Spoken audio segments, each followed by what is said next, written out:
ठाणेकरांचे ग्रामदैवत असलेल्या ऐतिहासिक कोपिनेश्वर मंदिरामध्ये महाशिवरात्री निमित्त भाविकांची अलोट गर्दी दिसून आली। अंदाजे 1100 वर्ष जुन्या मंदिरामध्ये महाशिवरात्री निमित्त कोपिनेश्वर मंदिर पोलीस व प्रशासन यांच्या वतीने विशेष दर्शन व्यवस्था, भाविकांसाठी स्वतंत्र रांगा अशा विविध प्रकारचे नियोजन करण्यात आलं होतं।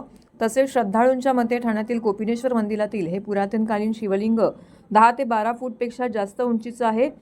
ते राज्यातील सर्वात मोठ्या पिंडींपैकी एक मानलं जातं। दरम्यान अनेक वर्षांच्या परंपरेनुसार यंदाही विविध प्रकारच्या फुलांनी मंदिर सजले असून या फुलांमध्ये पिवळा, केशरी गोंडा, लाल गुलाबी रंगाचे गुलाब आणि विविध प्रकारच्या पानांनी शिवलिंग परिसर सजवण्यात आला होता।